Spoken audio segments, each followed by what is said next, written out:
Welcome once again to Lehto's Law. Here's Steve Lehto. A whole bunch of people sent me this story, and part of it takes place in Detroit. And modern technology is a fascinating thing, but once in a while people get lazy and rely too much on it, and then bad things can happen. So here we go from Ars Technica. Benj Edwards wrote this.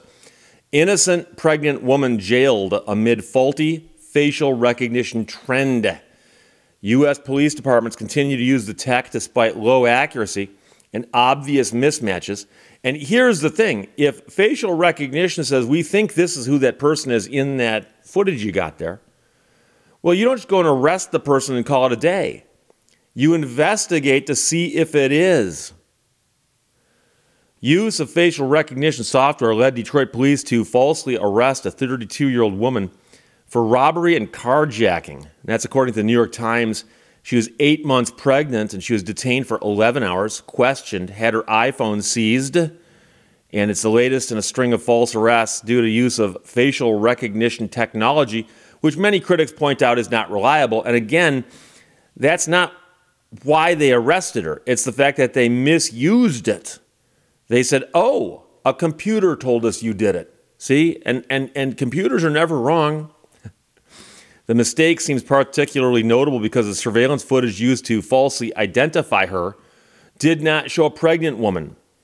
And she is very visibly pregnant at the time of her arrest. The incident began with an automated facial recognition search by the Detroit Police Department. A man who was robbed reported the crime, and police used a system to run surveillance video footage against a database of criminal mugshots. Now, this woman did have a mugshot in the system from 2015, and it identified her as a match. It said, yeah, this is her. After that, the victim wrongly confirmed her identification from a photo lineup. So they put a bunch of mugshots in front of him and said, do you see her? And the victim said, yeah, that appears to be her right there. So she was charged in court with robbery and carjacking and released on a $100,000 personal bond. A month later, the charges against her were dismissed by the Wayne County prosecutor, and she has filed a lawsuit for wrongful arrest against the city of Detroit and the police chief. And by the way, the police chief has stated the allegations are concerning and that the matter is being taken seriously. According to the New York Times, this incident is the sixth recent reported case where an individual was falsely accused as a result of facial recognition technology used by police, and the third to happen in Detroit. Now, this might be coincidental, but all 6 individuals have been black. The Detroit Police Department runs an average of 125 facial recognition searches per year, almost exclusively on black men, according to data reviewed by the Times. The city of Detroit currently faces 3 lawsuits related to wrongful arrests based on the use of facial recognition technology. Advocacy groups, including the American Civil Liberties Union, are calling for more evidence collection in cases involving automated searches, as well as an end to practices that have led to false arrests. So again, you get some surveillance footage. It's grainy. It's always from a weird angle. It's always choppy and from far away, but they get some footage. They feed it through a system and it goes, yeah, we know who this is. This is this person. You don't just go out and arrest that person and go, oh, our job is done. But that's the temptation, right? If you're the police officer and someone says that's them, but all you gotta do is, oh, I don't know, take the photograph from the surveillance footage and then look at the actual person and go, I wonder if this is correct or not. Now, the woman's arrest and the recent trend of false arrests has sparked a new round in an ongoing debate about the reliability of facial recognition technology in criminal investigations. Critics say the trend highlights the weaknesses of this technology and the risks it poses to innocent people. It's particularly risky for dark-skinned people. And now, I know some people are going to go, Steve, this is not always about race. Well, believe it or not, this entire issue does hinge on photographs and how photographs are examined, in essence, by a machine. And so if there appears to be a trend with certain kinds of photographs, you can look at that and go, gee, I wonder what's going on there.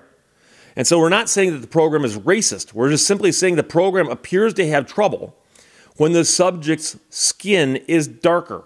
And so why that is, I don't know. I'm not an expert in facial recognition technology. However, a 2020 post on the Harvard University website details the pervasive racial discrimination within facial recognition technology, highlighting research that demonstrates significant problems with accurately identifying black individuals. And keep in mind, they test this stuff. They don't just launch it on the public. So what they'll do, I presume, is take a bunch of photographs of people and then shoot surveillance footage of people and run them through the machine and see if the machine can identify the correct person from the correct footage. I mean, I assume they would do that. And the question is, if you ran tests with white subjects and then ran tests with black subjects and then ran tests with different races of subjects with different colored skins, the question then is it just as accurate across the board? And if not, you may need to go back and tweak your algorithms a bit. A 2022 report from Georgetown Law on facial recognition use in law enforcement found that despite 20 years of reliance on this, the reliability of face recognition as it is typically used in criminal investigations has not yet been established. Further, a statement from Georgetown on its report said that as a biometric investigative tool, face recognition may be particularly prone to errors arising from subjective human judgment, cognitive bias, low quality or manipulated evidence, and underperforming technology. That it doesn't work well enough to reliably serve the purposes for which law enforcement agencies themselves want to use it. So the low accuracy of the technology comes from multiple sources, including unproven algorithms, bias in training data sets, different photo angles, and low-quality images used to identify suspects. Now, some of that will get better. Nowadays, you can buy security cameras that are extremely high quality with their imagery that are inexpensive. That technology is becoming more and more affordable. So that's going to change. But some of this other stuff, you know, a camera angle can make a big difference in how somebody looks. Also, facial structure isn't as unique of an identifier that people think it is, especially when combined with other factors like low-quality data.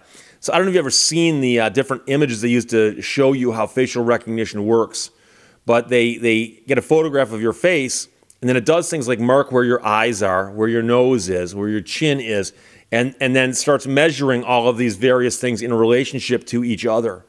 And then apparently comes up with some kind of way to categorize that and then compare it to photographs of other people to see if anybody has the same matching characteristics. But again, when the machine kicks one out and goes, yes, this is the best match we could find, they shouldn't say, oh, we found our person.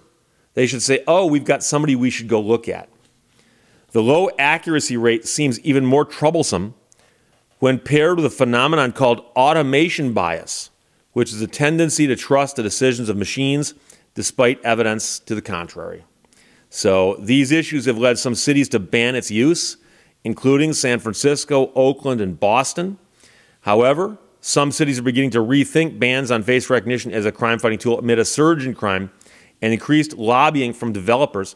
As for the woman in Detroit, her experience left her hospitalized for dehydration, and she was deeply traumatized.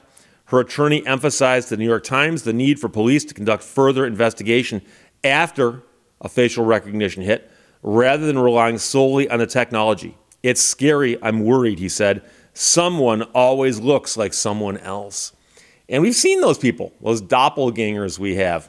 And occasionally I have people tell me I look like somebody else. I won't say it because it'll start an argument. However, the point is, I've got no problem with them using it as an investigative tool. An investigative tool. Meaning that it's one of the things that they do to investigate. So somebody says, I got a photograph of the person who committed the crime. And they take a look at the photograph, and if the people who make the facial recognition technology say that that is an appropriate photograph to use, you put it in the system and see what happens. And if it kicks out, somebody goes, we found a match. You don't treat it like, oh, we've solved the crime. You treat it like, oh, we have just gotten a lead that might take us somewhere. Might. But we won't know until we actually do some further investigation.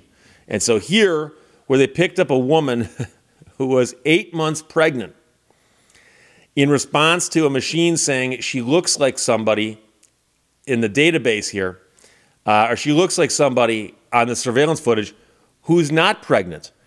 Guess why the machine made the mistake? Now, again, I told you at the top, I'm not an expert in facial recognition technology, but I'm just guessing that the facial recognition technology isn't tasked with looking at other parts of the anatomy. And so it didn't bother checking to see whether she was pregnant or not. And of course, that, again, might show in some people's faces a little bit, but not as much as in other parts of their body. So it's another tool. And it can be used appropriately, but it can be misused. And unfortunately, people do tend to get lazy and go, oh, my job is done here. Time to move on to the next one. And no, your job isn't done if you didn't do it right. So you can't rely on the facial recognition technology to solve the crime for you. It is simply another tool in the toolbox. So thank you to everybody who sent it to me. This version is from Ars Technica. Benj Edwards wrote it. Innocent pregnant woman jailed in Detroit amid faulty facial recognition trend. And it's happened to other people. Questions, comments, put them below. I'll talk to you later. Bye-bye. Thank you for watching Lehto's Law. Money can't buy happiness, but it sure makes misery easier to live with.